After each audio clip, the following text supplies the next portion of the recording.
Just sign it, Mom. Olivia's voice was sharp, impatient, nothing like the little girl who used to cling to my hand.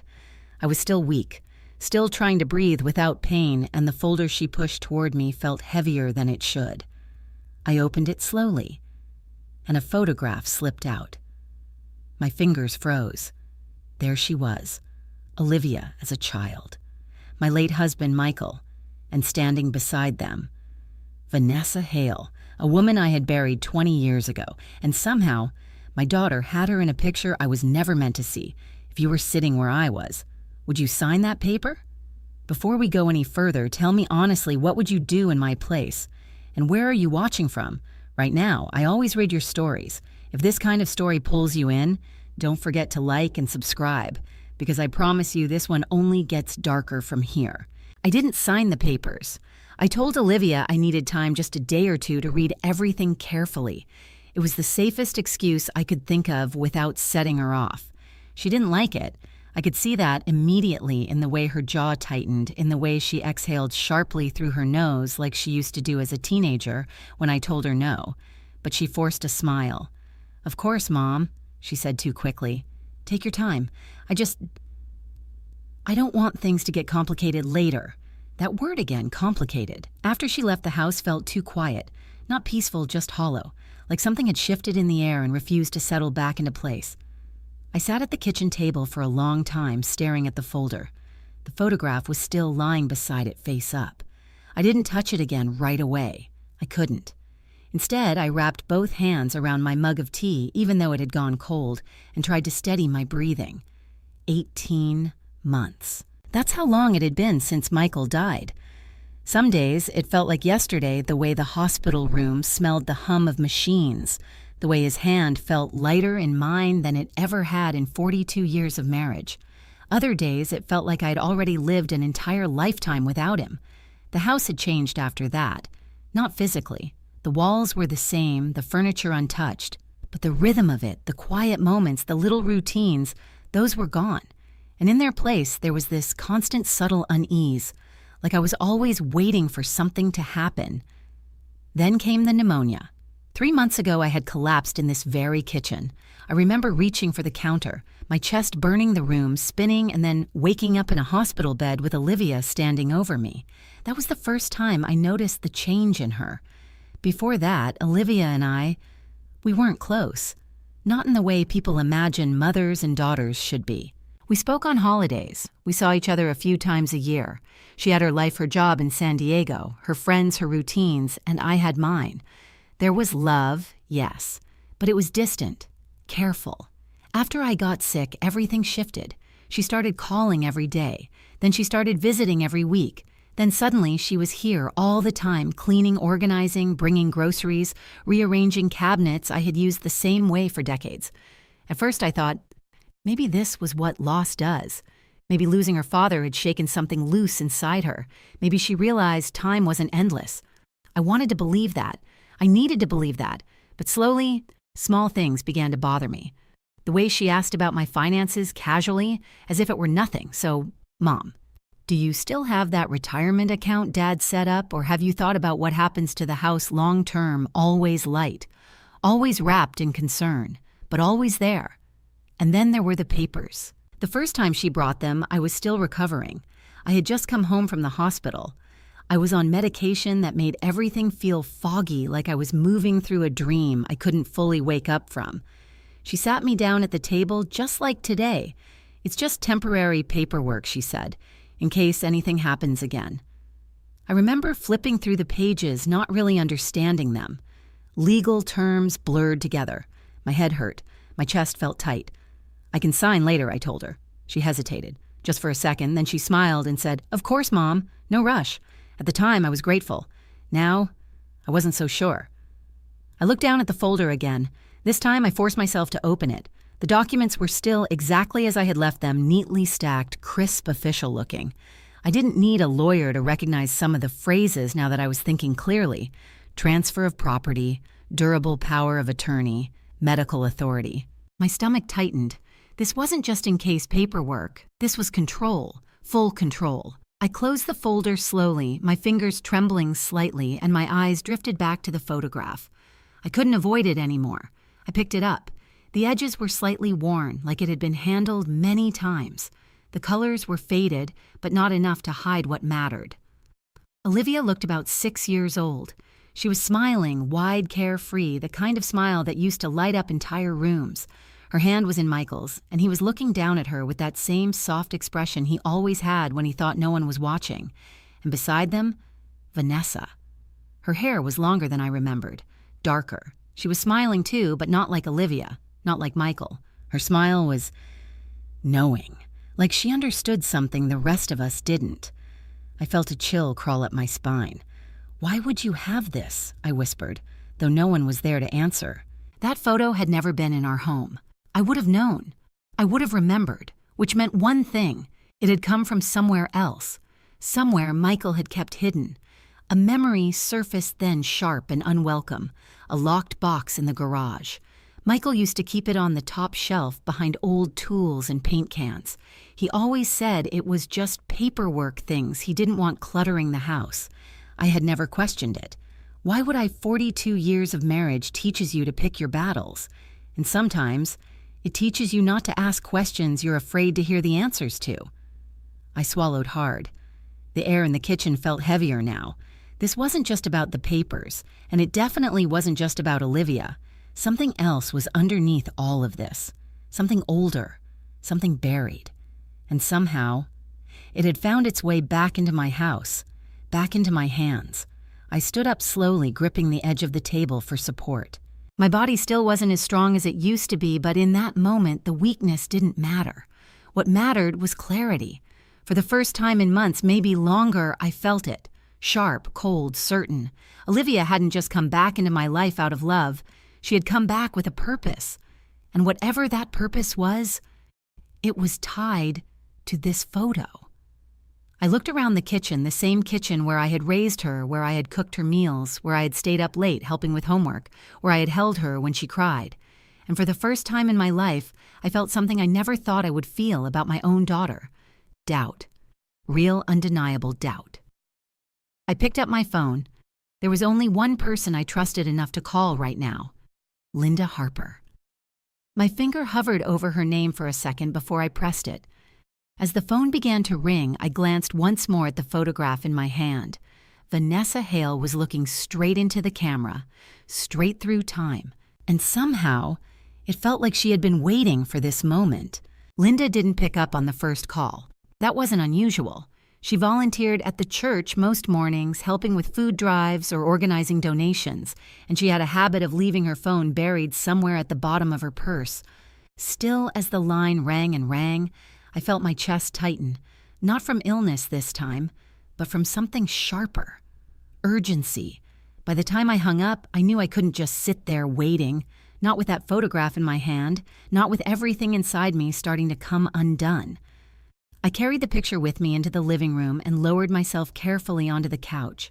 The cushions dipped under my weight, familiar and worn, just like everything else in this house. For a moment, I let myself breathe. In, out, slow. Then I looked at it again.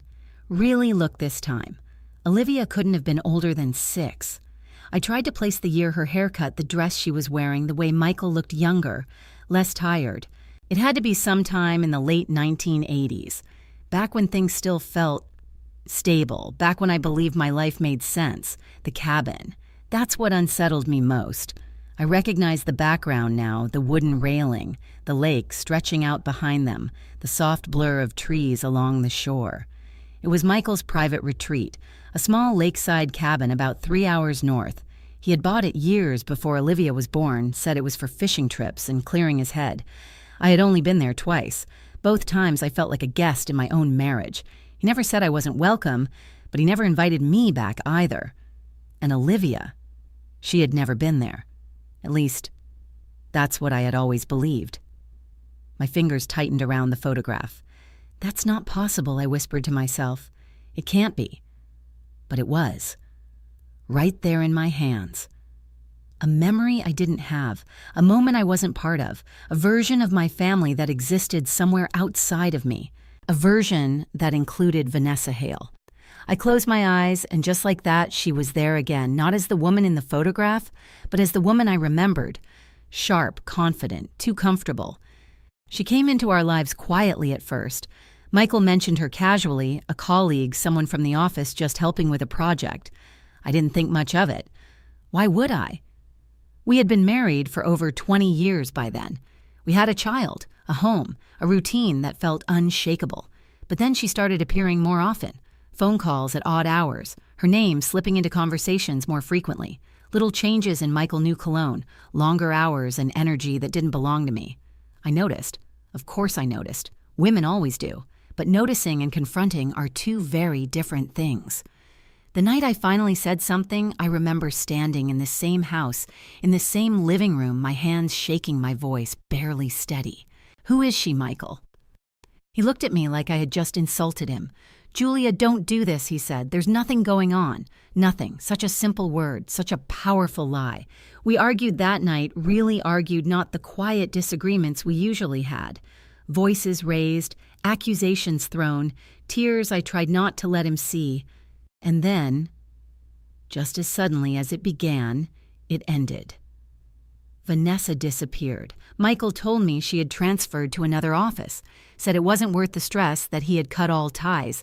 He apologized not for anything specific, just for making things uncomfortable.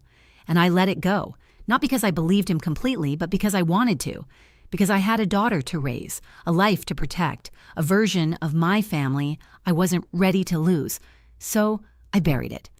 I buried Vanessa Hale. I buried the questions. I buried the doubt. Until now. My eyes snapped open and I stared back down at the photograph, my heart pounding harder with every second. She didn't just disappear, I said quietly. The truth settled into me like ice. She had stayed. Somewhere in the background of my life, she had stayed, and Olivia had known her. That realization hit me harder than anything else. Not Michael's betrayal, not the possibility of lies, but Olivia, my daughter. My little girl who used to crawl into my bed during thunderstorms, who used to draw pictures of our family holding hands, who used to tell me everything. She had stood next to Vanessa. She had smiled beside her, and I had never known. A sound pulled me out of my thoughts, the faint vibration of my phone on the coffee table. "Linda." I grabbed it immediately. "Linda," I said, my voice tighter than I intended. "I need you." There was no hesitation on her end. That was one of the reasons I trusted her more than anyone. "What happened?" she asked. I swallowed, glancing at the photograph again. "It's Olivia," I said, and something from Michael's past, something I thought was over. "Talk to me." So I did. I told her everything, the papers, the pressure to sign the strange behavior, and finally, the photograph. There was a long pause on the other end. "Julia," Linda said slowly, "that's not an accident." "I know." "No, I mean it," she continued. "Photos don't just end up in legal documents by mistake. Either someone put it there on purpose, or it came from something they don't want you looking at too closely." A chill ran through me. "That's exactly what I was thinking," I admitted. "Have you asked Olivia about it?" I tried. She brushed it off, too quickly. Another pause. "Then don't confront her again," Linda said firmly. "Not yet." I frowned. "Why not?" "Because right now she thinks you're confused, weak." "Easy to push," Linda replied. "The moment she realizes you're paying attention, she'll change her strategy." I leaned back against the couch, her words settling into place. "She's my daughter, Linda," I said softly. "I don't want to believe she's capable of something like this." "I know," she said gently, "but you need to stop thinking like her mother for a minute and start thinking like someone who needs to protect herself." "Protect myself from my own child." The words felt wrong, unnatural, almost impossible to accept, and yet nothing about today felt natural anymore. "What do I do?" I asked. "First," Linda said, "you make copies of everything in that folder. Every page, every detail." "Okay. Second, you find a lawyer. Not someone Olivia knows. Someone independent. I think I know someone," I said, thinking of Daniel Brooks. "Michael had mentioned him once years ago, said he was sharp but fair," good Linda replied. "And Julia, one more thing." I waited. "Don't sign anything. No matter what she says. No matter how much pressure she puts on you." I looked down at the folder again, then at the photograph still in my hand. Vanessa's smile seemed even sharper now, more deliberate, like she had been part of something I was only just beginning to understand. "I won't," I said quietly, and for the first time since Olivia walked into my house with that folder, I meant it. I didn't sleep that night.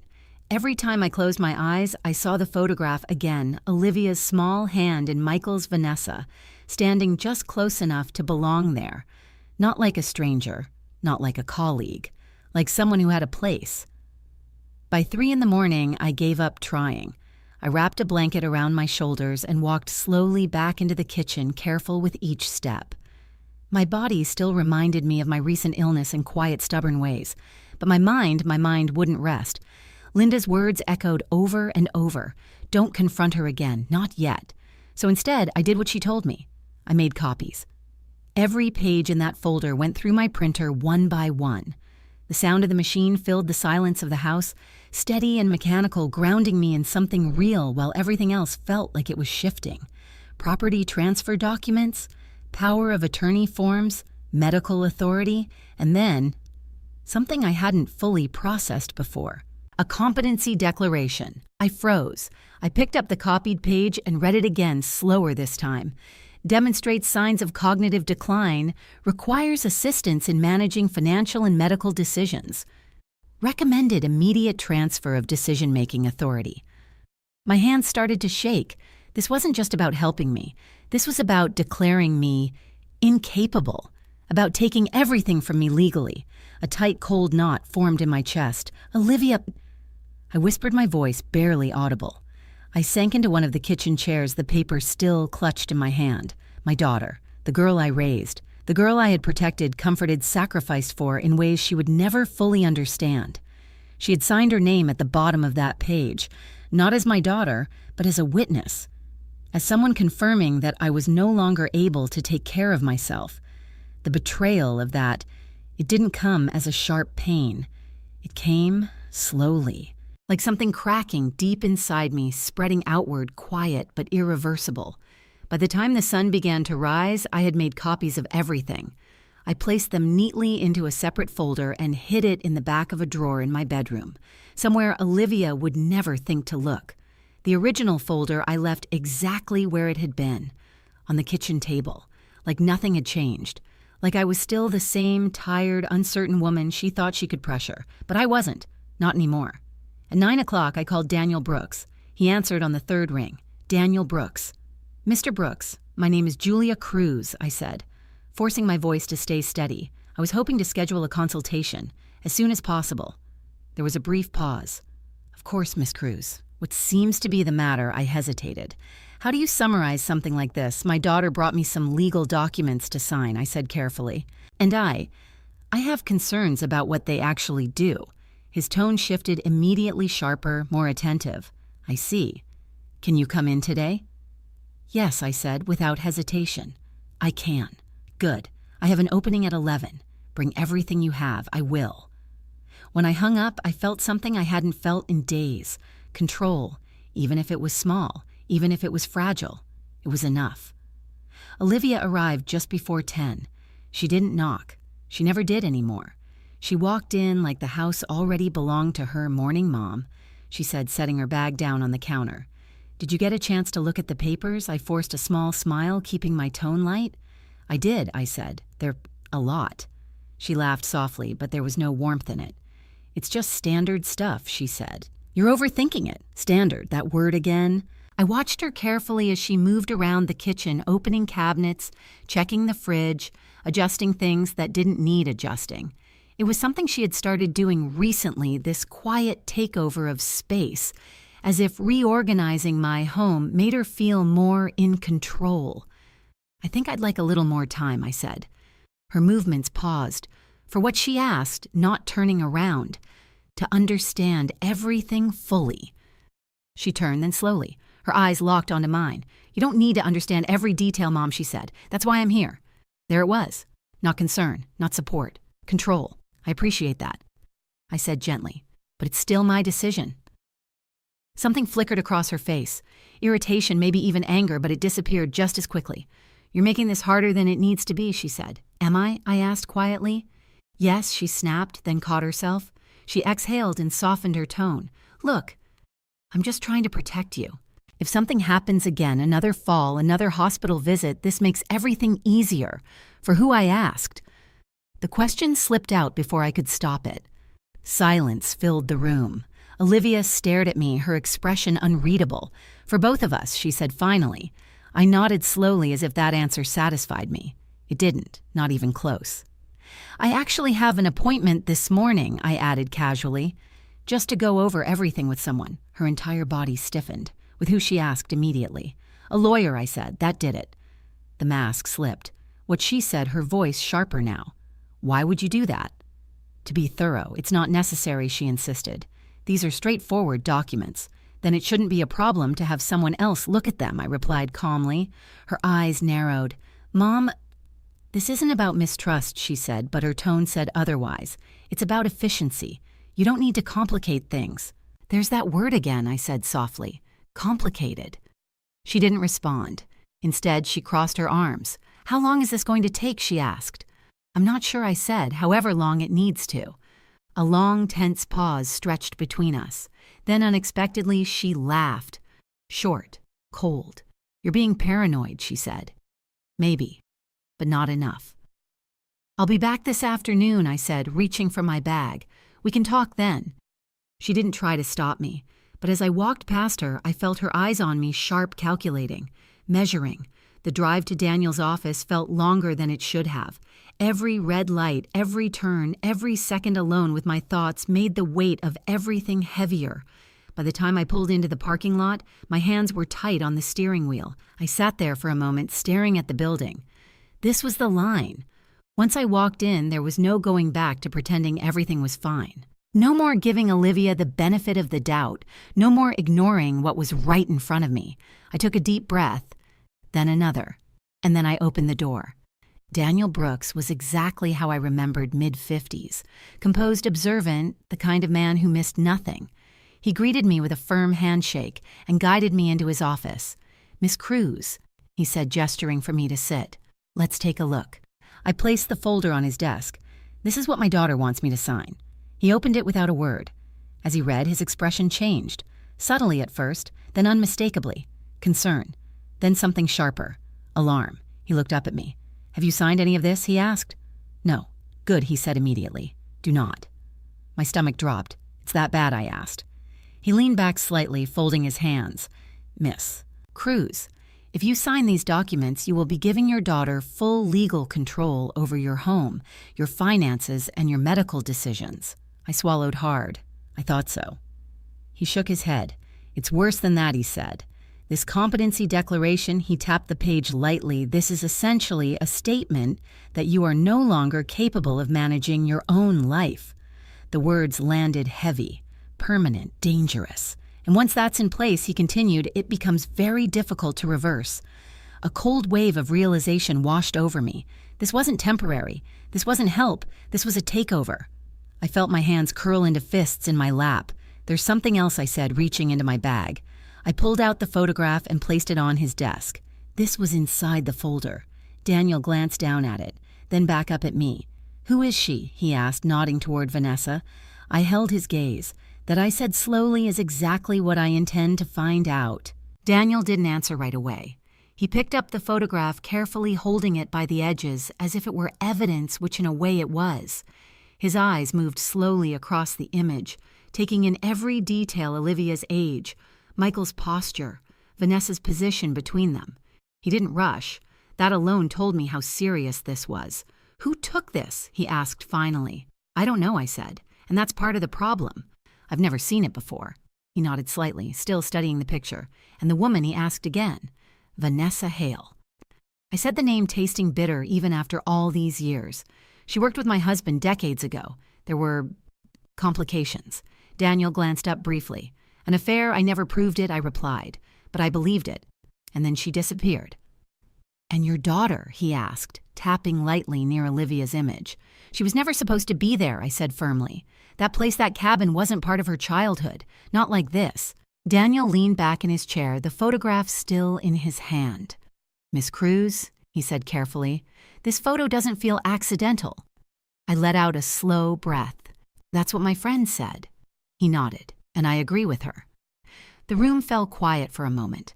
Then he placed the photograph down beside the documents and folded his hands together. "Let's separate two things," he said. "First, the legal situation. Second, whatever personal history this photograph represents. They may be connected, but we need to understand each one clearly." I nodded. "Okay, legally," he continued. "This is very concerning. The documents your daughter brought you are not routine. They are structured to transfer control quickly and broadly. Whoever drafted them knew exactly what they were doing." A chill ran through me. "Are you saying Olivia didn't do this alone?" "I'm saying," he replied carefully, "this was prepared by someone with legal knowledge. Whether she understood the full implications or not, that's another question." I thought of the way Olivia had spoken those phrases that toned the confidence that didn't quite feel like her own. "She's been repeating things," I said slowly, almost word for word, like she memorized them.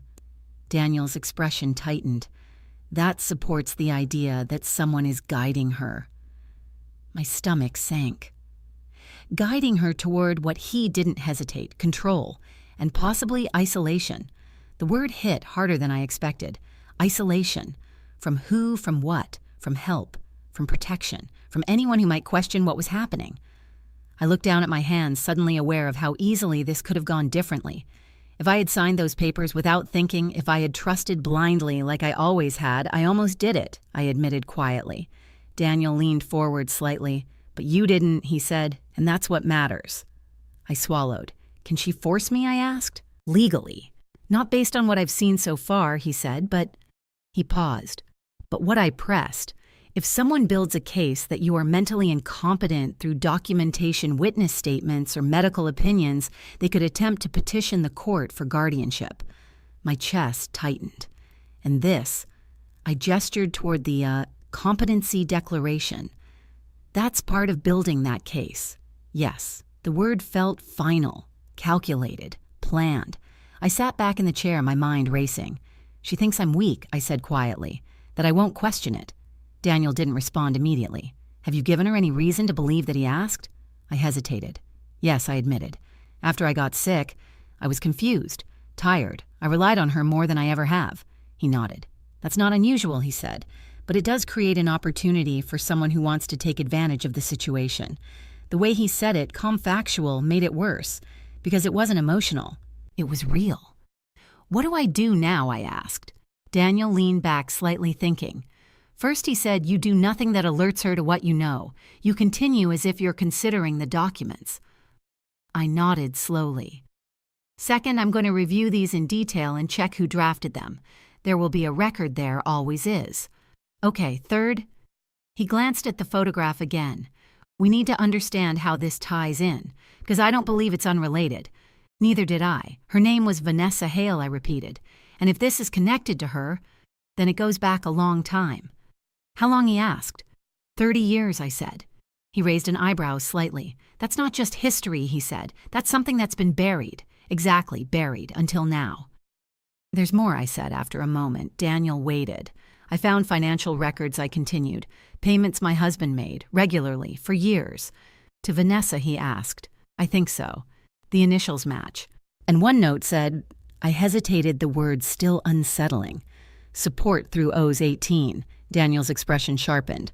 "Oh, as in Olivia?" he asked. "That's what I thought at first," I said. "But now, I'm not sure what to think." He leaned forward again, his tone more focused.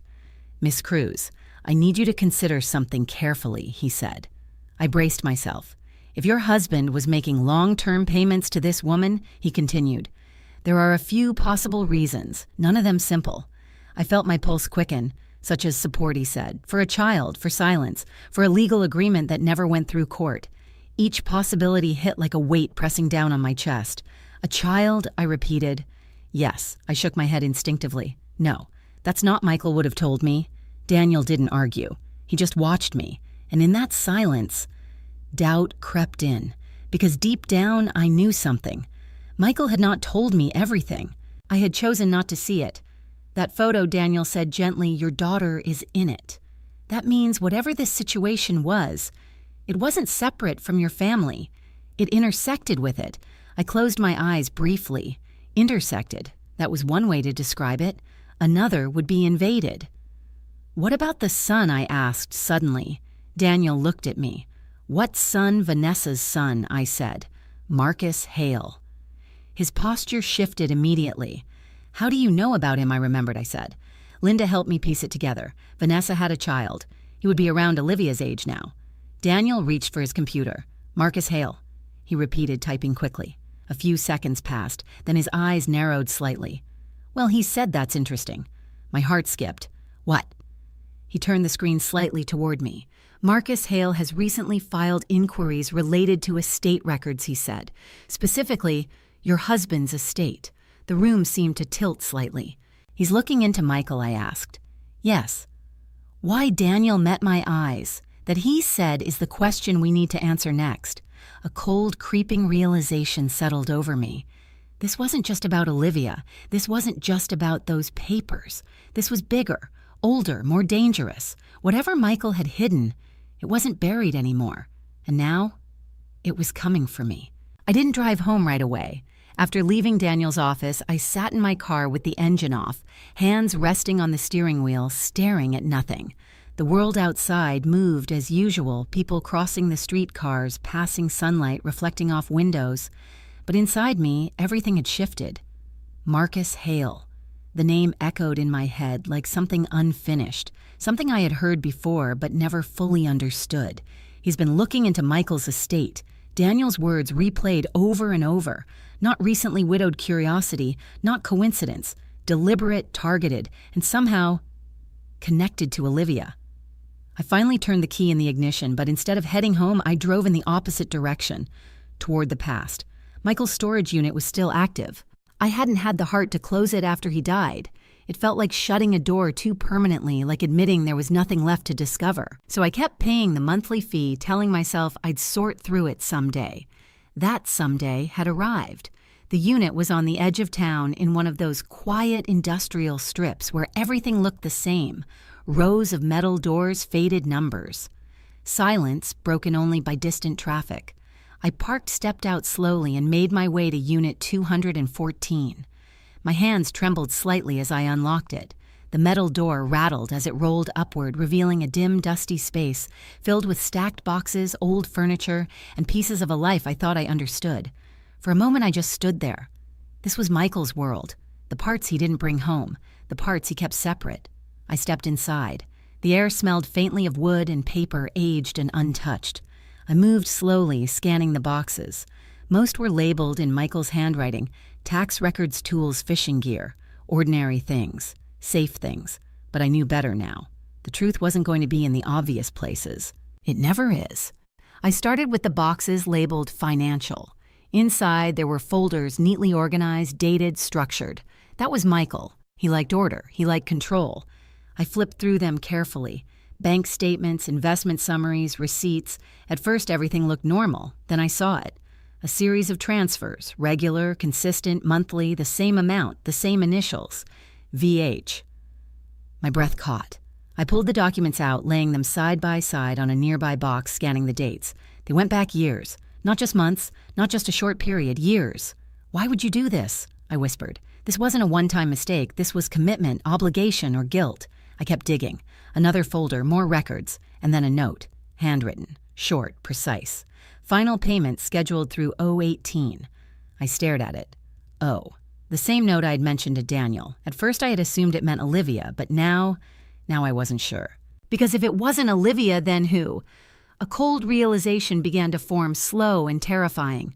What if Michael had been supporting another child? My stomach twisted. "No," I said aloud, shaking my head. "No, that's not possible." But the evidence in front of me didn't argue. It just sat there. Quiet, unmoving, true. I closed my eyes for a moment, pressing my fingers against my temples. Think, don't panic, think, Marcus Hale. Vanessa Hale, payments, years of secrecy, and now legal interest in Michael's estate. It fit. Too well. I opened my eyes again and continued searching faster, now more focused. If there was more, I needed to find it. I moved deeper into the unit, toward the back. That's when I saw it. A small, locked metal box. It was tucked behind a stack of older containers, partially hidden like something not meant to be easily found.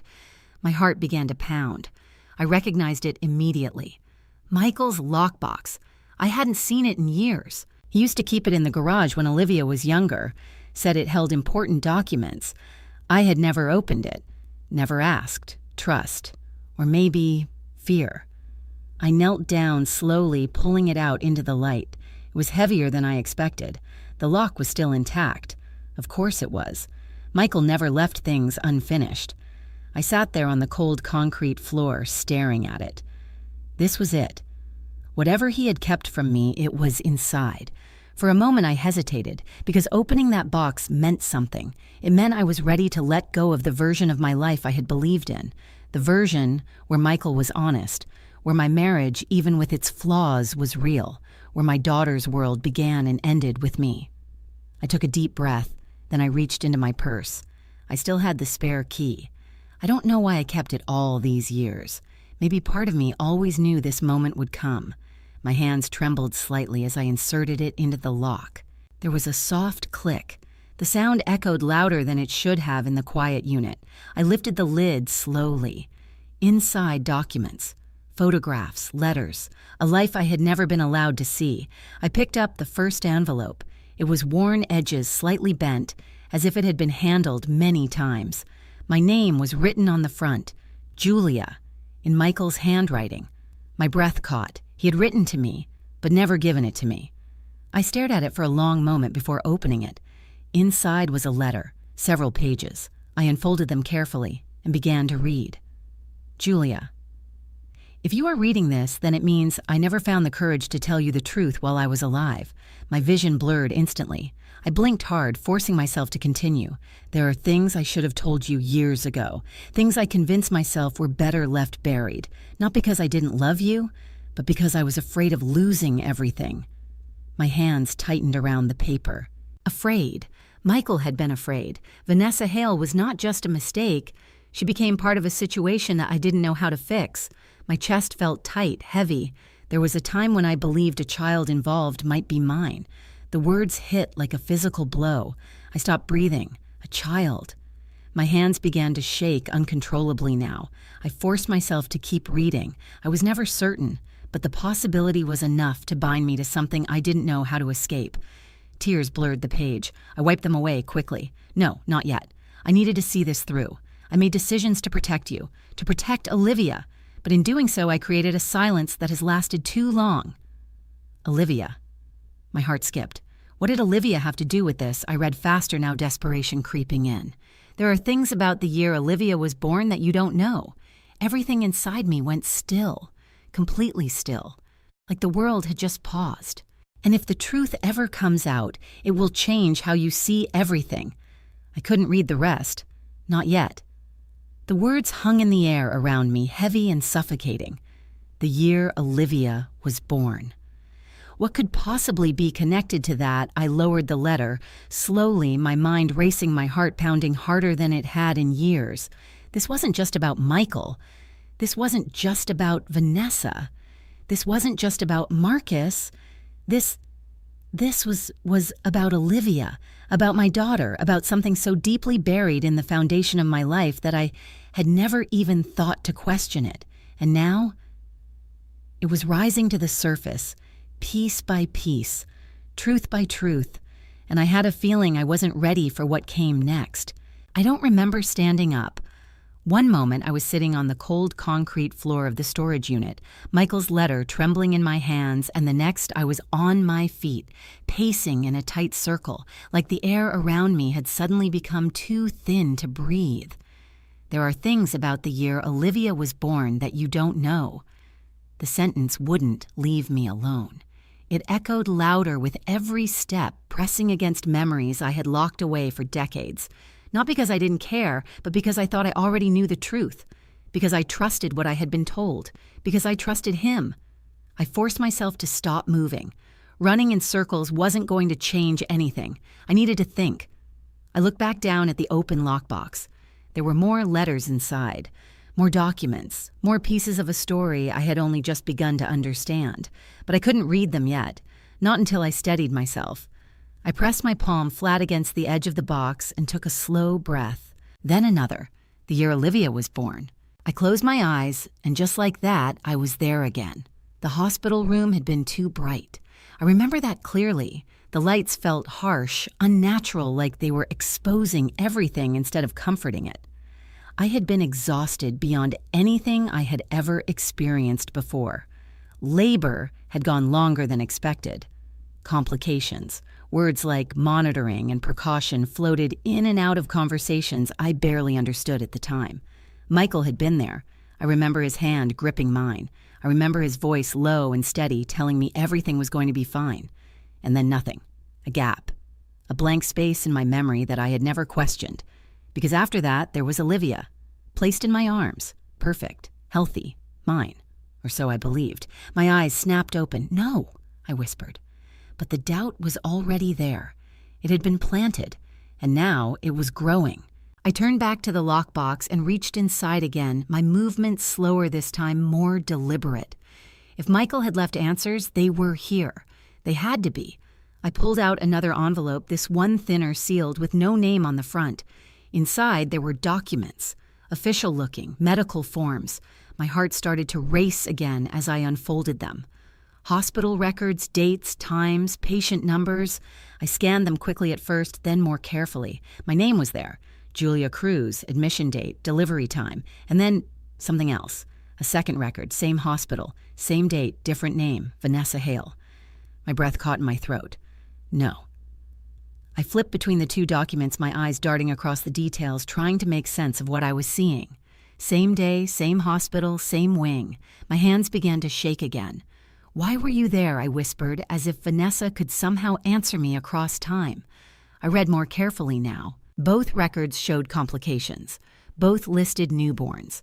Both had notes, short, clinical, easy to overlook if you weren't looking closely. But I was. I had to be. One line stood out. Temporary transfer neonatal observation. It appeared on both records. The same wording, the same timing. A cold, creeping realization began to take shape. 2 women, 2 births, 2 newborns, and a moment brief, unrecorded, unexplained where those newborns had been moved. My vision blurred again, but this time it wasn't from tears. It was from fear. Deep, primal fear. "No," I said again, louder this time. That doesn't mean anything, it doesn't prove anything, but the doubt wouldn't stop. Because now, the question had been asked, and once a question like that exists, it doesn't go away. I set the documents down carefully, my hands unsteady. My mind racing. Michael knew. That much was clear now. He had known something, suspected something, enough to write that letter, enough to make payments for years, enough to stay silent. But why wouldn't he tell me? Why would he let me live my entire life believing something that might not be true, unless he wasn't sure, unless the truth itself was uncertain? I felt my chest tighten again, but this time I forced myself to stay grounded. I couldn't spiral. Not yet. I needed facts, not fear. I reached back into the lockbox and found another set of papers, older this time, more worn. Letters. Some addressed to Michael, some unsigned. I opened one at random. The handwriting was different, not Michael's, softer, slanted. "Vanessa, you can't keep pretending this didn't happen." My heart pounded as I read. "You owe me more than silence. You owe him the truth. Him." I swallowed hard. "If you think I'll disappear quietly, you're wrong. I won't let you erase this like it meant nothing." My hands tightened around the paper. Erase. What a child a mistake. A truth neither of them wanted to face. I dropped the letter back into the box, my breath coming faster now. This was too much, too fast, too big. I needed help. I reached for my phone and dialed Linda again. This time she answered immediately. "Julia." I found something, I said, my voice shaking despite my efforts to control it. "What is it, hospital records?" I said, "from the day Olivia was born." There was a pause, and she asked carefully. "And Vanessa Hale was there too." Silence. Heavy. "What do you mean there?" Linda asked. "Same hospital, same day, same time." I said, "Linda, there were 2 births, 2 babies. I could hear her breathing on the other end, slow, measured." "Julia," she said quietly, "what are you thinking?" I hesitated. Because saying it out loud made it real, made it impossible to ignore. "I don't know," I admitted. But Michael knew something. He wrote about it. He said there were things I didn't know about that year. Another pause. Then, "Do you think Olivia knows?" Linda asked. The question hit me like a shock. Olivia, my daughter, The one who had brought me those papers. The one who had that photograph. The one who had been speaking to Marcus Hale. I closed my eyes again, trying to piece it all together. Her urgency, her pressure, her fear disguised as control. She knows something, I said slowly. Maybe not everything, but enough. Then you need to be careful, Linda said immediately. If she's acting on partial information, she could be making decisions she doesn't fully understand. Or worse, she could be acting on lies. I need to talk to Daniel, I said. He needs to see all of this. Yes, Linda agreed. And Julia. Don't confront Olivia yet. Not until you know exactly what you're dealing with. I let out a shaky breath. That's getting harder by the minute, I know, she said gently. But this isn't just emotional anymore. This is legal. This is history. This is everything. She was right. This wasn't just about betrayal. This wasn't just about money. This was about identity, about truth, about the foundation of my entire life. I ended the call slowly, my hand lingering on the phone for a moment. Then I looked back at the lockbox, at the letters, at the documents, at the life I thought I knew. And for the first time since this began, I understood something clearly. Whatever Michael had hidden, whatever Vanessa had fought to expose, whatever Olivia was chasing now, it all led back to one question. One truth I wasn't ready to face, but would have to, because if those records meant what I feared they meant, then the daughter I had raised for 38 years might not be mine. I didn't go home right away. I couldn't. The thought of walking back into that house, of seeing Olivia, of pretending everything was normal, felt impossible now. The ground beneath me had shifted too much. I needed time to think, to breathe, to put some kind of structure around the chaos unraveling in my mind. So I drove. No destination, no plan, just distance. The road blurred past me as my thoughts circled the same question over and over again. If Olivia isn't my biological daughter, then who is she? And even worse, where is my child? The idea felt too large to hold, too terrifying to examine fully, so my mind kept pulling back, refusing to look directly at it.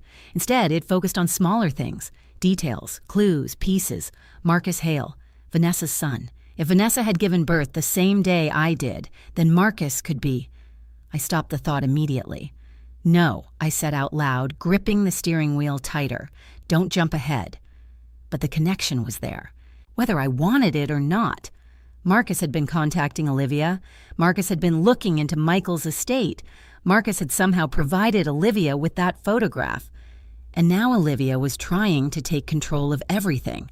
This wasn't random. This was coordinated. And I was right in the center of it. By the time I finally turned the car around, the sun had already begun its slow descent. I had been driving for hours without realizing it. I needed to go back. I needed to see Olivia. Not to confront her, not yet, but to watch, to listen, to understand how much she knew and how much she was hiding. When I pulled into the driveway, her car was already there. Of course it was. She hadn't waited for me. She never did anymore. I sat in the car for a moment, my hands resting on my lap, steadying myself.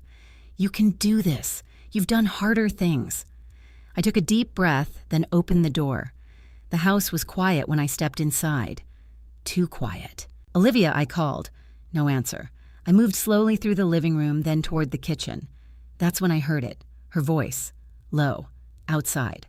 I stopped, instinctively. The back door was slightly open, just enough for her words to drift inside. I told you she's hesitating, Olivia said. My heart skipped. She saw the picture, she continued, but she still doesn't know enough. I froze. Every muscle in my body locked in place. There was a pause as if she were listening. Then no, she's not going to a doctor, Olivia said quickly. Not yet. That would make it too obvious. Doctor. My chest tightened. She's already confused. Half the time, Olivia added, her voice dropping lower. We just need a little more pressure. Something inside me cracked. Not loudly, not dramatically, just quietly, like a fracture spreading beneath the surface. She trusts me, Olivia said. She always has. I couldn't breathe. She'll sign. The words landed like a final blow. I stepped back slowly, silently, before she could come back inside. I moved into the hallway, my heart pounding so loudly I was sure she would hear it. She trusts me. She always has. The irony of it was almost unbearable, because even now, after everything, I still wanted to believe that wasn't who she really was, that there was something else, Something underneath all of this. Fear, confusion, manipulation. Anything but this cold, calculated version of my daughter. The back door creaked. I forced myself to move, to sit, to look normal. By the time Olivia walked into the kitchen, I was already seated at the table, my hands folded neatly in front of me. She paused when she saw me, just for a second, then she smiled. "Hey," she said casually. "You're back." "I am," I replied. "Everything okay?" she asked, walking toward the counter. I studied her carefully. Her posture was relaxed, her tone light. But now that I knew what to listen for, I could hear it. The control, the calculation. "Yes," I said, "I just needed some air." She nodded. "That's good," she said. "You've seemed overwhelmed." Overwhelmed. Another word carefully chosen, another step in a narrative I hadn't realized she was building. "I suppose I have," I said quietly. She glanced at me just briefly as if checking something, measuring, assessing. "So," she said, reaching for a glass. "Did you think more about the papers?" I felt my pulse quicken. This was it, the moment, not a confrontation, but a test. "I did," I said slowly, and she pressed.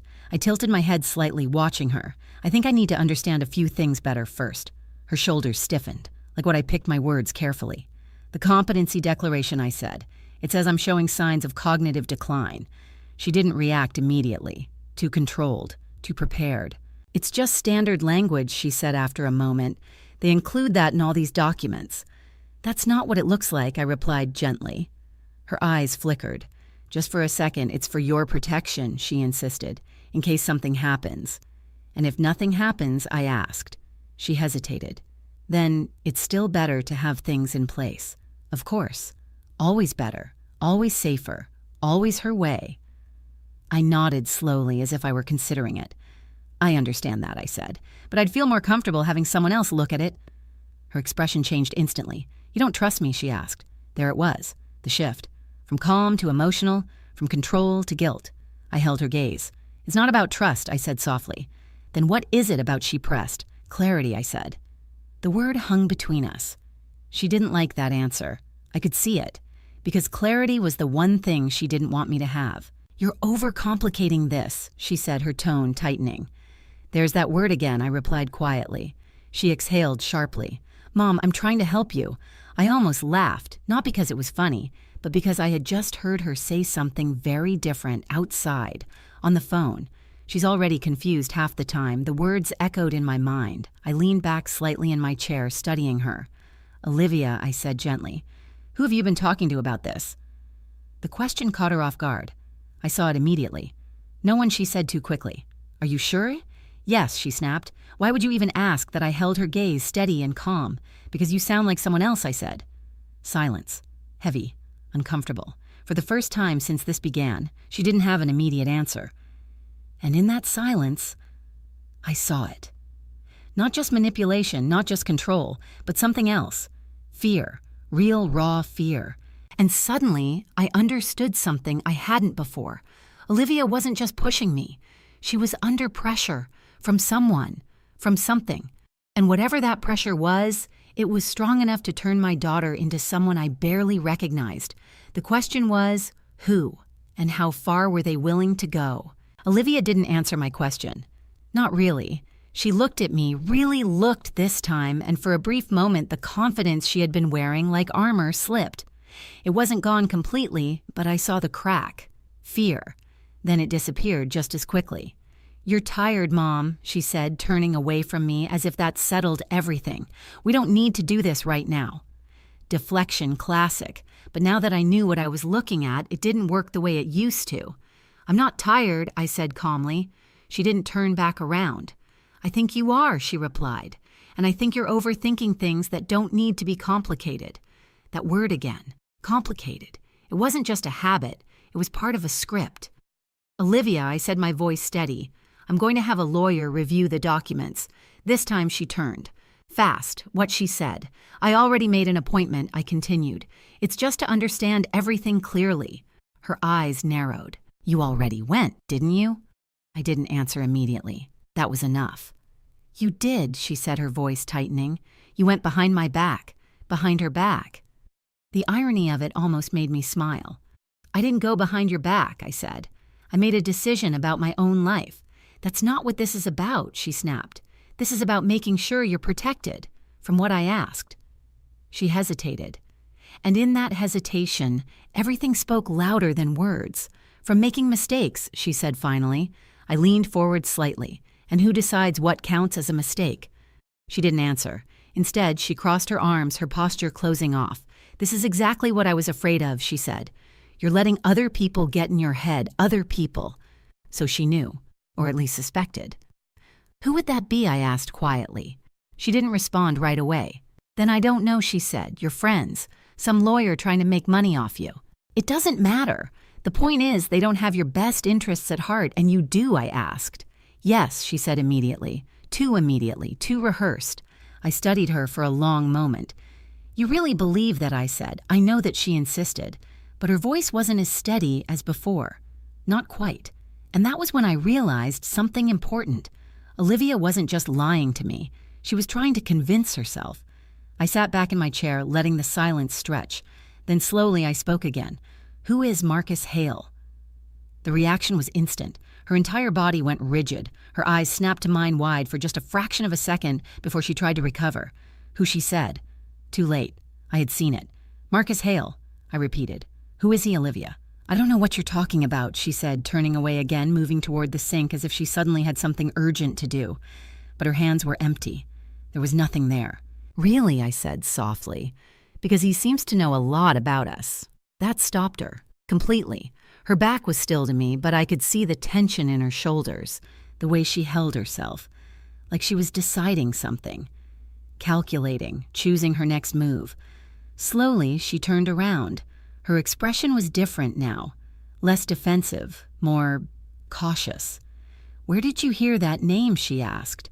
I didn't answer her question, not directly. "I know he's been looking into Michael's estate," I said. "I know he's been in contact with you." Her eyes flickered again, and this time, she didn't deny it. Silence filled the room, thick, heavy. "You've been going through my things," she said finally, her tone low. "No," I replied. "I've been protecting myself." She let out a short, humorless laugh. From me, I held her gaze. "I don't know yet," I said honestly. That hit her harder than anything else I had said. I could see it, the shift, the hurt, but also the anger. "You think I'm trying to hurt you?" she asked. "I think you're not telling me the truth," I said. Another silence. Longer this time. Then she looked away. Just for a second. But it was enough. "I didn't start this," she said quietly. My heart skipped. "What does that mean?" I asked. She shook her head. "Nothing." "Olivia," I said nothing. She snapped louder now, but it wasn't anger, not really. It was pressure, cracking through. "Then tell me this." I said, my voice still calm, still controlled. "Why does Marcus Hale think he has a claim to Michael's estate that did it?" She froze, completely. And when she looked back at me, there was no mask left, just fear. "He told you?" she asked. The question slipped out before she could stop it, and just like that, I had my answer. I leaned back slightly, letting the moment settle. "No," I said quietly, "but you just did." Her face went pale. She realized it instantly. "What did he tell you, Olivia?" I asked. She shook her head, backing away slightly. "You don't understand," she said. "Then help me understand." "I can't." "Why not?" "Because it's not that simple." Her voice broke on the last word, and there it was again. Not control, not manipulation, emotion, real, raw, conflicted. I softened my tone slightly. "Try me," I said. She looked at me for a long moment, then down at her hands, then back at me. And for a second, I thought she might tell me everything, but instead she closed herself off again. "He says things," she said finally, "about Dad, about money, about things that were hidden, what things I pressed." She hesitated. "Then he says, 'You knew,'" she said. The words landed like a shock. "Knew what that there was more," she said, "that Dad wasn't who you thought he was, that there were things you kept from me." My chest tightened. "That's not true, isn't it?" she shot back. "Because he has proof, Mom. He has documents. He has records. So did I. Only now—" They were starting to say something very different. What kind of proof, I asked carefully. She looked at me, her eyes searching my face, as if trying to decide whether I was lying, or whether she had been. "Financial records," she said slowly. "Payments, agreements, things that don't make sense if everything was Normal. My heart pounded. He told me you were protecting something, she continued, that you always have been. I shook my head. No, I said, that's not what happened. Then what did happen, she demanded. The question hung between us. Heavy, loaded, because now I had answers she didn't, or at least pieces of them. But I couldn't tell her yet, not until I understood everything. Not until I knew how deep this went. I'm still figuring that out, I said quietly. She stared at me. Frustration, fear, confusion, all tangled together. Well, you better figure it out fast, she said. Why, I asked. She hesitated. Then, because Marcus isn't going to wait, she said. A cold weight settled in my chest. What does that mean? It means he's already started something, she replied. Legal, official. My pulse quickened. What kind of legal? She held my gaze, and for the first time there was no deflection, no manipulation, just truth. He's challenging the estate, she said. The words landed like a verdict, final, unavoidable. And if he wins, she added quietly, everything changes. I felt the room shift around me, not physically, but in a way that mattered more. Because now, this wasn't just a family problem. This was a legal war, and it had already begun. Everything changes. Olivia's words stayed with me long after the conversation ended, echoing in the quiet spaces of the house, settling into the walls like something permanent. Marcus isn't going to wait. He's already started something. Legal. Official. I didn't respond right away after she said it. I couldn't. My mind was already moving ahead, connecting pieces, building a picture I didn't want to see but could no longer ignore. Marcus Hale wasn't just circling the edges of our lives anymore. He was stepping into them.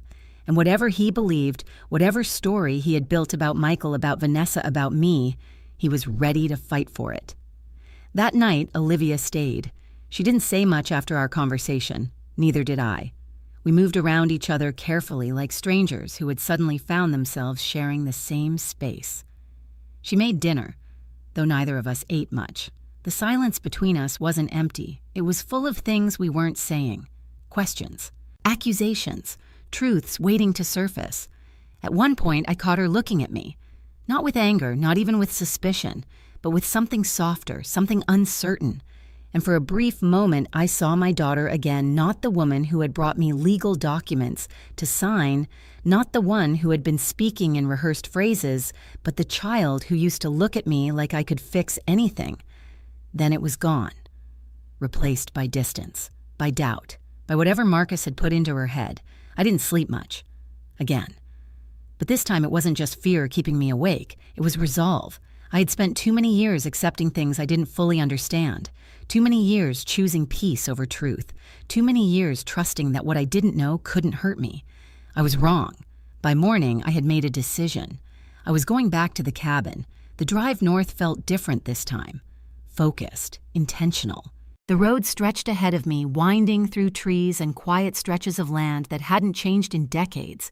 I hadn't been here in years, maybe longer than I wanted to admit. Michael had always treated the cabin like a separate world. Now I knew why. When I finally pulled up, the place looked exactly as I remembered. Still. Isolated, untouched by time. Or at least, that's how it appeared. I stepped out of the car slowly, the gravel crunching beneath my feet. The air was cooler here, sharper, carrying the faint scent of water and pine. For a moment, I just stood there. This was where the photograph had been taken. This was where Michael had brought Olivia. This was where Vanessa had stood beside them, smiling like she belonged. A tight knot formed in my chest. You kept everything here, didn't you? I whispered. Not just things, truth, secrets, pieces of a life I was never allowed to see. I walked up to the door and hesitated. Then I reached into my bag and pulled out the key. Of course, I still had it. I had always had it. I just never used it. The lock turned easily. The door opened with a soft creak. And just like that, I stepped into a part of my husband's life I had never truly known. The cabin smelled like dust and old wood. Nothing had been touched in years. The furniture was exactly where it had always been. The same couch, the same table, the same quiet stillness. But now, it felt different. Not peaceful, not private, but hidden. I moved slowly through the space, my eyes scanning everything. Every detail mattered now. Every object could mean something. I went straight to the back room, Michael's office. If there were answers here, they would be there. The door was slightly ajar. I pushed it open gently. The room was small, simple. A desk, a chair, a bookshelf lined with old files and notebooks. At first glance, it looked ordinary. But I knew better now. I stepped inside and closed the door behind me. Then I began to search. The desk drawers came first. Most of them contained exactly what you'd expect. Pens, old receipts, random papers. But the bottom drawer, that was different. It was locked. Of course it was. I stared at it for a moment, my heart beating faster. Another lock, another secret. But this time I didn't hesitate. I had come too far for that. I searched the room, quickly checking the usual places. It didn't take long. The key was taped to the underside of the desk, hidden, but not well enough. I pulled it free, my fingers steady now. No hesitation, no doubt, just action. The lock clicked open. I pulled the drawer out slowly. Inside, more files, more documents, and a thick envelope, sealed, with my name on it. Again. Julia. My breath caught. Another letter. Another truth he never gave me. I picked it up carefully. The weight of it felt heavier than it should. Not physically, emotionally. I opened it. Inside were several pages typed this time, not handwritten, more deliberate, more final. I began to read. Julia. If you've come this far, then you already know that there are things I kept from you. Things I convinced myself were necessary at the time. I felt my chest tighten. Necessary. That word again. Always a justification. The situation with Vanessa Hale did not end the way I told you it did. Of course it didn't. After Olivia was born, there were complications. Not just medical, but administrative. Mistakes were made, records were unclear, and in the middle of all that confusion, something happened that I didn't fully understand at the time. My hands tightened on the paper. Something happened. Vanessa claimed that her child had been switched, that the baby she left the hospital with was not hers. My heart stopped. Completely, I couldn't breathe. I forced myself to keep reading. At first, I thought it was grief, confusion. But then, there were details, inconsistencies, things that didn't line up. The room felt smaller, the air thinner. I never found definitive proof. But I found enough to make me question everything. Everything. The word echoed in my mind. I chose silence, Julia. Not because I didn't care, but because I was afraid of what the truth would do to us. Tears blurred the page. If Vanessa was right, then it meant that the child we brought home might not have been ours. The words shattered something inside me. I dropped into the chair behind me, the paper trembling in my hands. No, I whispered. But it was there. Written. Real. Unavoidable. The child we brought home might not have been ours. My mind raced, trying to reject it, to push it away, to find any reason it couldn't be true. But there was none. Because I had already seen the records, the hospital documents, the overlapping timelines. The possibility had already taken root. And now, Michael had confirmed it. At least enough to fear it. At least enough to hide it. I stared at the letter, my vision shaking. All these years, all these memories, every birthday, every milestone, every moment I had believed was mine.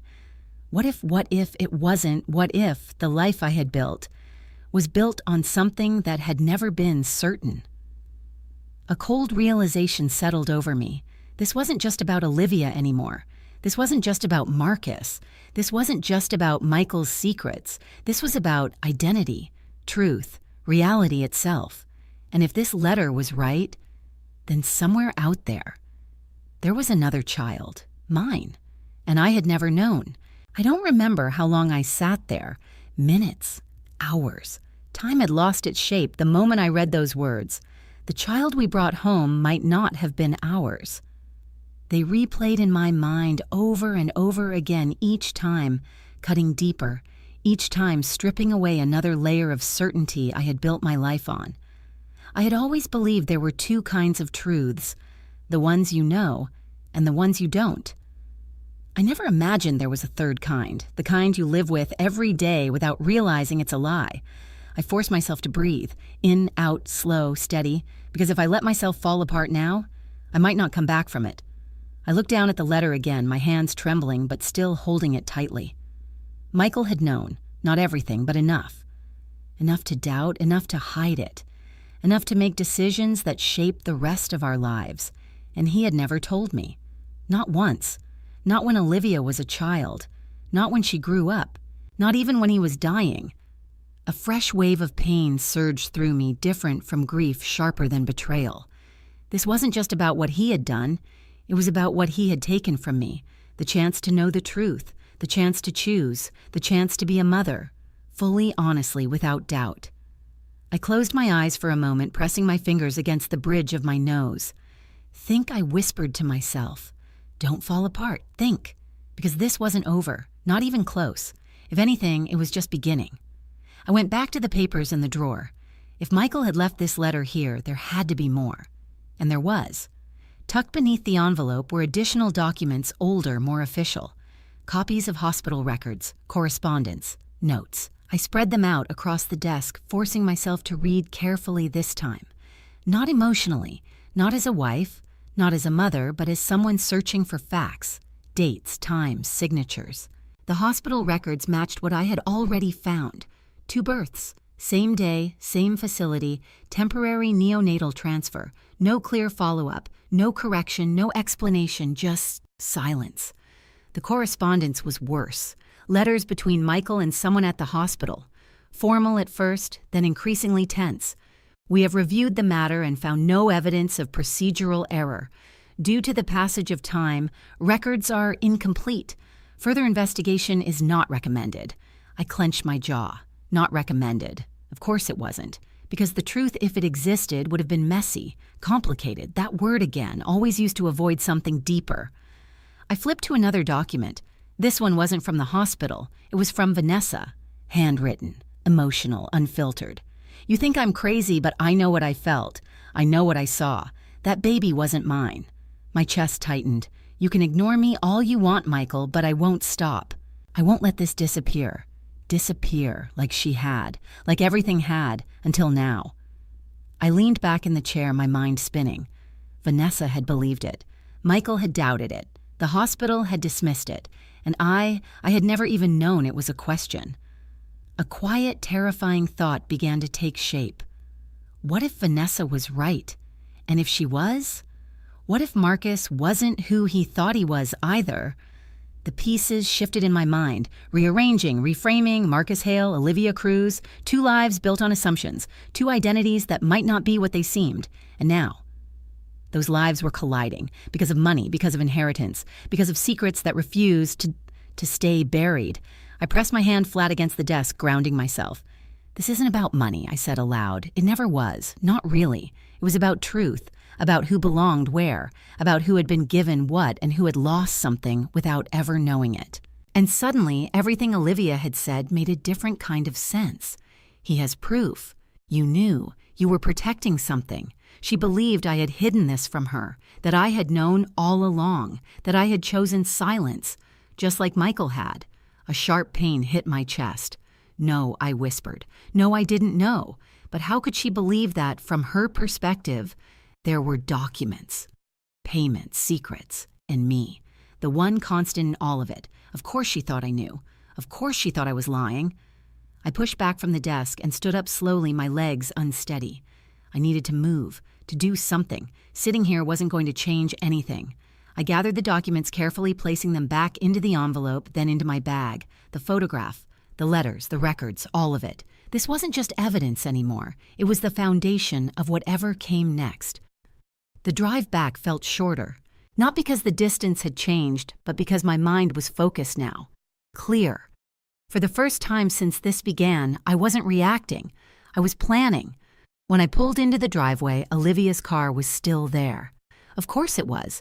I sat for a moment watching the house, this place that had once felt safe, certain. Now it felt like a stage, a place where everyone was playing a role, and no one was telling the full truth. I stepped out of the car and walked inside. Olivia was in the living room this time, sitting on the couch, her phone in her hand. She looked up when she heard me. There was something different in her expression, less defensive, more anxious. "You were gone a long time," she said. "I had things to do." I replied. She nodded, but her eyes stayed on me, searching. "Did you talk to anyone?" she asked. I paused. Then I made a decision. "Yes," I said. Her fingers tightened slightly around her phone, and she asked. I walked further into the room, setting my bag down carefully. "And I think we need to talk," I said. Her posture shifted immediately, tension, prepared, guarded, about what she asked. I met her gaze, about the truth I said. Silence fell between us, heavy, unavoidable. What truth, she asked, her voice quieter now. I took a slow breath. Because once I said this, there was no going back. "The truth about the day you were born," I said. Her face changed instantly. Confusion, then fear, real, unfiltered. "What do you mean?" she asked. I held her gaze. I said slowly that there are things neither of us were told. Her eyes widened slightly. What things? I hesitated. Not because I doubted the truth, but because I understood what it would do. To her, to me, to everything. "Olivia," I said gently, before we go any further, "I need to ask you something." She didn't respond. She just watched me, waiting.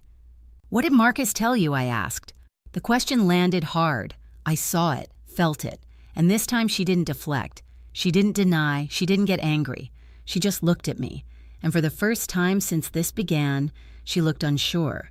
He said, She started, then stopped. I waited. He said I wasn't who I thought I was. She finished quietly. The room went still, completely still, because now we were both standing in the same place.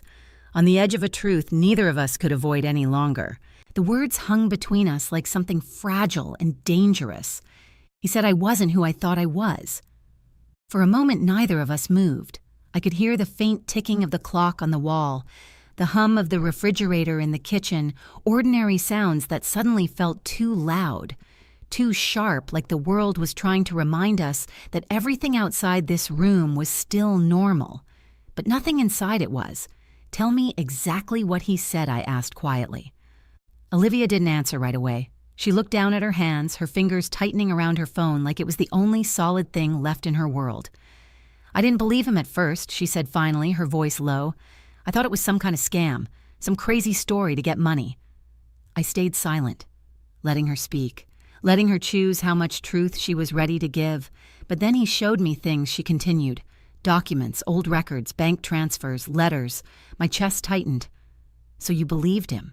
"I didn't want to," she said quickly, looking up at me, but it started to make sense. In what way, I asked. Her eyes searched mine, as if she was trying to decide whether I was still someone she could trust. "Dad," she said, "the payments, the secrecy, the way he never talked about certain things." I nodded slowly. "I've seen them," I said. That surprised her. "What the records?" I continued.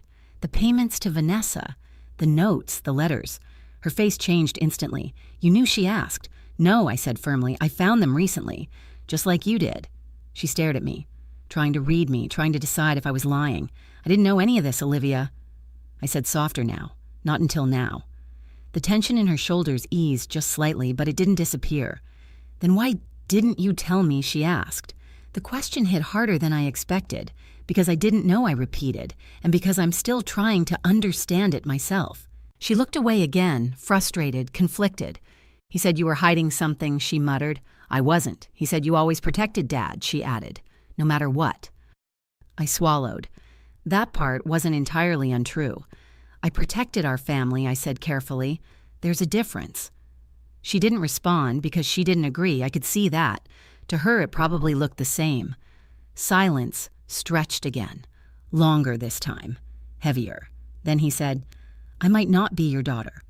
The words landed softly, but the impact was anything but. I felt it in my chest, in my throat, in every part of me that had spent 38 years loving her without question. I didn't react immediately. I couldn't. Because if I did, if I let my emotions take over, we would lose this moment. And this moment mattered, more than anything. "Did he say anything else?" I asked. My voice was steady, barely.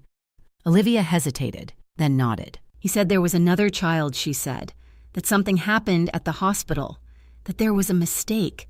My heart pounded harder, faster, louder. "He said your baby might have been switched," she finished. There it was, the truth. Out loud, between us. No longer a possibility, no longer a theory, but something real enough to be spoken. I closed my eyes for a brief second, not to escape it, but to absorb it, to accept that this was where we were now. When I opened them again, Olivia was watching me, closely, waiting, for denial, for anger, for something. "Did you believe him?" I asked. She hesitated. I didn't know what to believe, she admitted. But then, the photo. Of course, the photo. "That's what made it real for you," I said. She nodded. I'd never seen it before, she said, but he had it. He said it proved that Vanessa was still involved. "Even after everything, she was," I said quietly. Olivia's eyes snapped to mine. "You knew that I suspected," I replied, "but I never had proof, and I chose not to dig deeper." Why, she demanded. Because I was afraid. Because I didn't want to lose everything. Because sometimes not knowing feels safer than the truth. But I didn't say any of that. "I thought I was protecting you," I said instead. She let out a bitter laugh. "Protecting me from what?" "My own life. From something that could have destroyed us," I said. "It's destroying us now," she shot back. That landed because she was right. I took a slow breath. "Yes," I said, "it is." Silence again. But this time it was different. Not defensive, not hostile, just heavy, shared. "We're both in this now," I said, "whether we want to be or not." She didn't argue, because she knew it was true. "What about Marcus?" I asked after a moment. Her expression tightened. "He thinks he's entitled to something," she said. "Money, property, something from Dad's estate. Because he believes he's Dad's son." She nodded. "Yes." I felt a cold weight settle in my chest. "And do you believe that?" I asked. She hesitated. "I don't know," she said, "but the payments, they don't make sense otherwise." I understood her logic. I really did, because I had thought the same thing, until I saw everything else. "He's not telling you everything," I said. She looked at me sharply. "And you are?" "I'm trying to," I said. "That's not the same thing." "No," I admitted. "It's not." Another pause. "Then what aren't you telling me?" she asked. The question was direct, clear, unavoidable. And for the first time since this began, I realized something. I wasn't protecting her anymore. I was protecting the truth. Because once I said it, once I showed her what I had found, there was no going back for either of us. I walked slowly toward my bag and opened it. Her eyes followed every movement, careful, alert. I pulled out the envelope, the documents, the letter, everything. "What is that?" she asked. "Answers," I said. Her breath caught. About what I looked at her, really looked at her, at the woman she had become, at the child I had raised, at the person who might or might not be mine. About everything, I said. I placed the envelope on the table between us, and for a moment neither of us moved, because we both knew what it meant. This was it. The point where the past stopped being hidden and started being real. "Before you read this," I said softly, "you need to understand something." She didn't respond. She just waited. "I didn't know," I said. "Not then. Not until now." Her eyes searched mine. "Looking for something. Truth. Maybe. Or just something to hold on to. I need you to believe that," I added. She didn't answer right away. Then slowly, she nodded. Not fully, not completely, but enough. And that was all I could ask for. "For now," she said. I nodded. "For now." She reached for the envelope. Her hands were shaking, just like mine had been. And as she opened it, I realized something I hadn't allowed myself to think before. This wasn't just about finding the truth. It was about surviving it, together or not at all. Olivia didn't open the envelope right away. Her fingers rested on the edge of it, tense, uncertain, like she was holding something that might explode the moment she let it. I understood that feeling. I had lived it. "Go ahead," I said softly. She looked up at me. For a moment, I saw the little girl again, the one who used to hesitate before opening birthday gifts, afraid of being disappointed. But this wasn't a gift. This was something else entirely. Slowly, she opened the envelope. The sound of paper shifting seemed louder than it should have been. She pulled out the documents first, the hospital records. Her eyes moved quickly at first, skimming, searching for something familiar, then slower, more careful, more deliberate. I watched her face as she read, confusion, then concentration, then something else, fear. "This," she whispered, "this is from the day I was born." "Yes." Her eyes flicked up to mine, and Vanessa Hale. She was there too. She looked back down at the page, reading, rereading, trying to make sense of it. 2 births, she said quietly. Same day, same hospital. Her voice trailed off because she saw it. The same thing I had seen. The same possibility. No, she said, suddenly shaking her head. This doesn't prove anything. I know, I said, but it proved enough. Enough to question everything. She picked up the next document. The letters. Michael's handwriting. Her father's words. I saw her expression change the moment she recognized it. Dad wrote this, she asked. Yes. She unfolded the pages slowly, carefully, like she was afraid of what they might say. Then she began to read. I didn't speak. I didn't move. I just watched. Because this was something she had to experience on her own. Her eyes moved across the page, line by line, word by word, and as she read, her entire body changed. Her shoulders tensed, her breathing slowed. Her grip on the paper tightened. Then she stopped, completely, her eyes fixed on one line. I knew exactly which one. The child we brought home might not have been ours. She didn't speak, didn't move, didn't breathe. For a long moment, the room felt suspended in time. Then, that's not real, she said. The denial came out quietly, fragile, like something that could shatter if touched too hard. I didn't respond, because I had said the same thing, thought the same thing, hoped the same thing, but the truth doesn't disappear just because we refuse to accept it. She read the line again, slower this time, then the next, then the next, each word sinking deeper, cutting sharper, until finally she lowered the paper, her hands trembling. This can't be true, she said. I swallowed. I don't know if it is, I replied, but it's possible. That's not the same thing, she snapped, her voice rising. Possible doesn't mean real, I know. Then why are you acting like it is? Because we have to consider it, I said, whether we like it or not. She stood up suddenly, pushing the chair back with a sharp scrape. No, she said. No, I'm not doing that, Olivia. No, she repeated louder now. This is insane. This is just old documents, incomplete records, some letter Dad never even sent. That doesn't mean anything. It means enough, I said quietly. To you, she shot back. Not to me.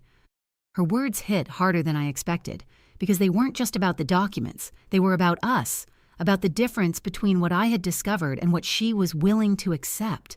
She started pacing, fast, tight movements, like she needed to burn off the energy building inside her. This is exactly what Marcus was talking about, she said. Confusion, half-truths, things that don't add up. And you think he has the full truth, I asked. She stopped, turned. He has more than this, she said. What does that mean? He has records you don't have, she replied. Legal records, financial agreements, things that prove Dad was hiding something big. I've seen the payments, I said.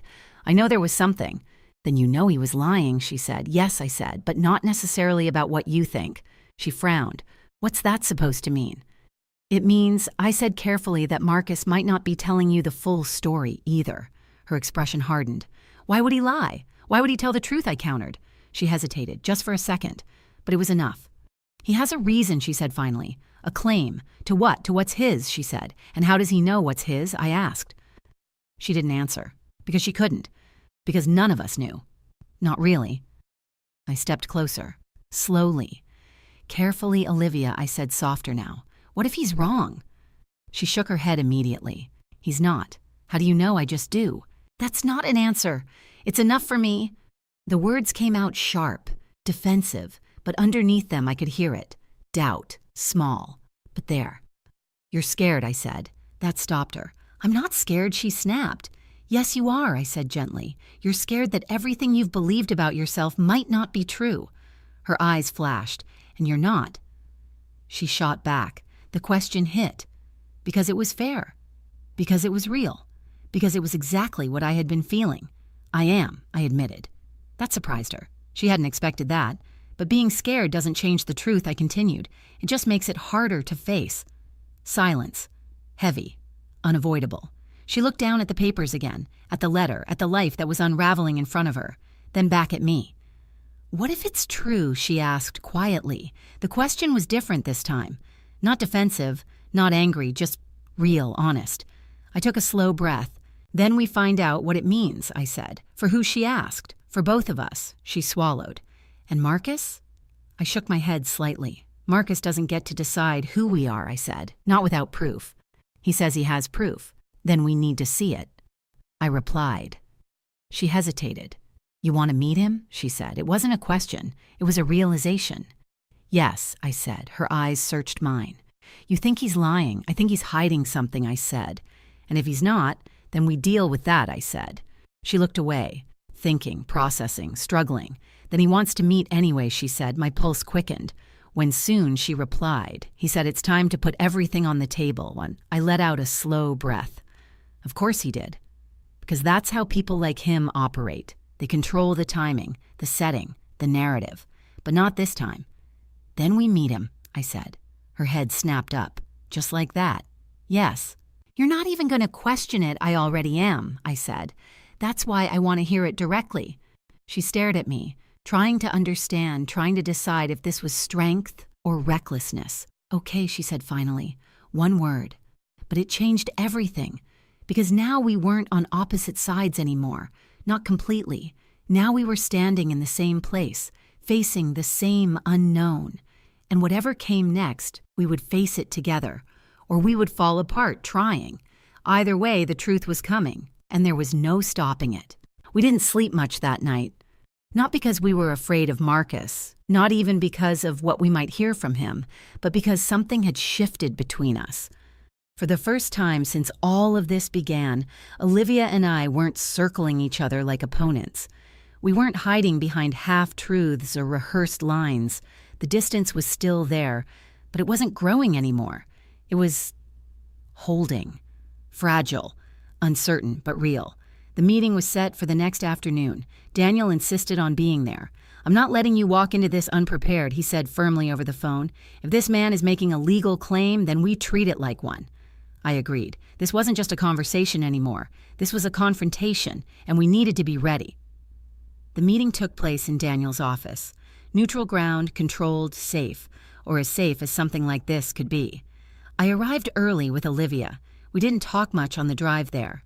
There wasn't anything left to say, not until we heard what Marcus had to offer. Or what he thought he did. Daniel greeted us at the door, his expression serious but calm. "He's already here," he said quietly. Of course he was. Waiting, preparing, just like he had been from the beginning. I felt my chest tighten slightly, but I forced myself to stay steady. This was my life, my family, my truth, and I wasn't going to let someone else define it without a fight. We walked into the conference room together. Marcus Hale stood when we entered. He was taller than I expected, late 30s, maybe early 40s. Dark hair, sharp features, controlled posture. There was something about him, something familiar, but I couldn't place it.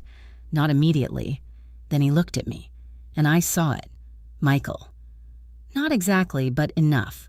A shadow, a resemblance. Something that made my stomach twist. "Mrs. Cruz," he said, his voice calm, measured. "Thank you for coming." I didn't respond right away. I just looked at him. Really looked. This man had been moving pieces behind the scenes of my life. Talking to my daughter, digging into my husband's past, trying to claim something that might not even belong to him. And now, he was standing in front of me, like he had every right to be here. "You've caused a lot of damage," I said finally. His expression didn't change. "I've uncovered the truth," he replied.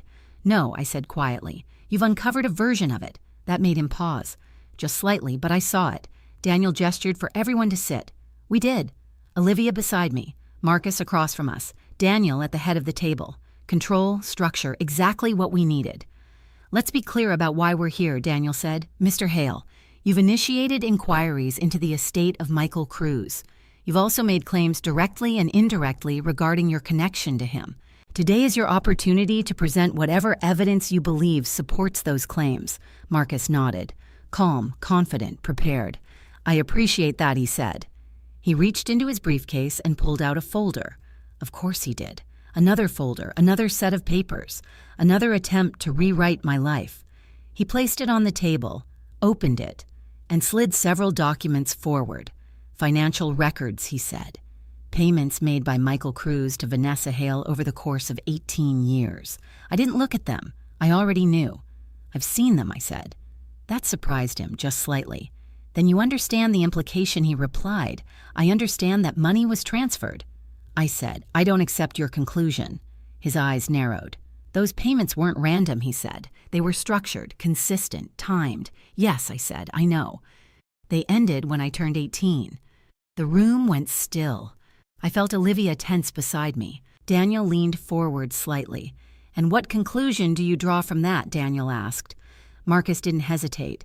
That Michael Cruz was my father, he said. There it was, clear, direct, unapologetic. Olivia inhaled sharply. I didn't move, didn't react, because I had expected this, prepared for it. And what evidence do you have beyond financial support? Daniel asked. Marcus reached for another document. Correspondence, he said. Letters between my mother and Michael Cruz. References to responsibility, to obligation. I felt a flicker of anger. Obligation doesn't mean paternity, I said. It often does, he replied. Often isn't always. His gaze shifted to me. Sharper now. You're denying it, he asked. I'm questioning you, I said. Silence. Then there's more, he said. Of course there was. There always is. He pulled out another set of papers, older, more fragile. Saw hospital records, he said. My heart skipped. So he had them too. From the day you were born, he added, glancing briefly at Olivia. Her fingers tightened around the edge of the table. You're not the only one who found them, he said. I met his gaze. I never thought I was. He slid the documents forward. They show what happened, he said. 2 births. Same time, same place. Yes, I said, they do. And what that means, he continued, is that something went wrong. Something that was never corrected. I didn't respond. I let him say it. Let him build his argument, let him reveal what he believed. What it means, he said, his voice steady, is that the identities we've been living with might not be accurate. There it was. The truth. Or at least his version of it. Olivia looked at me, then at him, then back at the documents. What are you saying? She asked quietly. Marcus didn't hesitate. I'm saying he said that Michael Cruz may not have been your father. The words landed hard, but not the way he expected. Because I was ready, because I knew more than he did, because I had something he didn't, and I'm saying I replied calmly that you don't know that. He frowned. I know enough. No, I said, you don't. The room shifted, the balance changed, and for the first time since he walked in, Marcus wasn't in control. You've built a story, I continued, out of payments, out of partial records, out of assumptions. They're not assumptions, he said. They are if you don't have proof, I replied. His jaw tightened. I have more than you think. So do I said. That stopped him. Completely. Silence filled the room. Heavy. Charged. What do you mean? He asked. I reached into my bag, slowly, deliberately, and pulled out the letter. Michael's letter. The one he had never sent. The one that changed everything. I said, placing it on the table, that you're not the only one who's been looking for the truth. His eyes dropped to the paper. Then back to me. Suspicion, uncertainty, for the first time, doubt. Read it, I said, and as he reached for it, I knew. Whatever happened next, he wasn't as certain as he thought he was, and neither was Olivia. But one thing was clear. This wasn't his story to control anymore. Not without all the facts, and not without me. Marcus didn't pick up the letter immediately. For the first time since we'd walked into that room, he hesitated. Not long, just enough. But I saw it. The shift. The moment where certainty cracked and doubt slipped in. Read it, I repeated quietly. He glanced at Daniel, then at Olivia, as if weighing whether this was a trap. It wasn't. It was something far more dangerous. The truth. Finally, he reached for the letter. His fingers were steady, but slower than before, more cautious. He unfolded the pages and began to read. The room fell silent. No one moved. No one spoke. Even the air felt still, like it was waiting. I watched him closely. At first, his expression didn't change. Focused, controlled, confident, then a flicker. His eyes slowed over a line, then another. His jaw tightened slightly, and then there it was. The same reaction Olivia had, the same moment of impact, the same realization.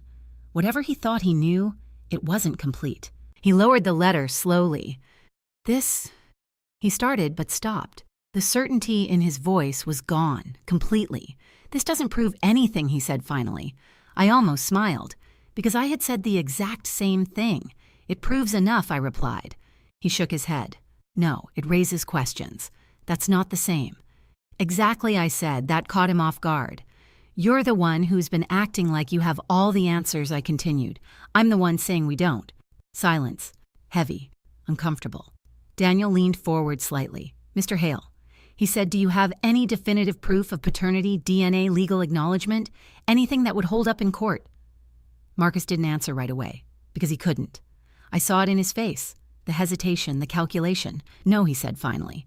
The word hung in the air, stripped of confidence, stripped of certainty, just truth. "And without that," Daniel continued, "your claim is based on inference. Financial support alone is not sufficient to establish inheritance rights." Marcus looked down at the documents in front of him, then back at me. "You knew," he said quietly. It wasn't an accusation, not anymore, just a question. "No," I said. And this time, he believed me. I could see it. The shift in his eyes, the realization that whatever he had built this on wasn't as solid as he thought. "My mother believed it," he said. I nodded. I believe that I said, but belief isn't proof. He swallowed. "She spent her whole life convinced of it, and mine was built without ever knowing it was a possibility," I replied.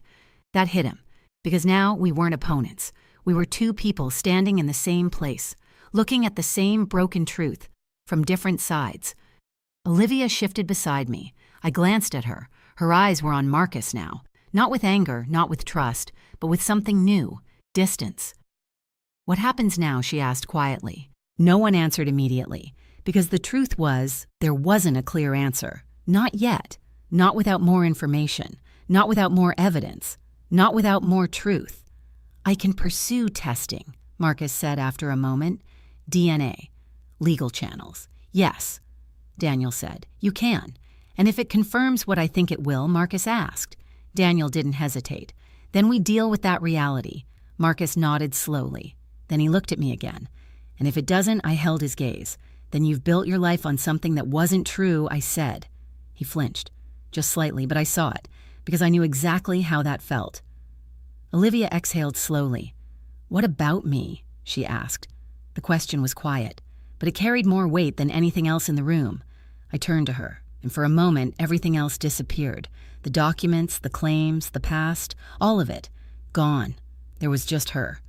My daughter, or the woman I had raised as my daughter, and the question she had just asked. "What about me?" I reached for her hand. She hesitated. Then she let me take it. That alone meant more than anything else that had happened today. "We find out the truth," I said. And then she asked. I tightened my grip slightly. "Then we decide what to do with it."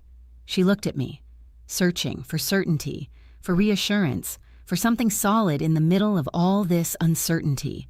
"You might not be my biological daughter," I said softly.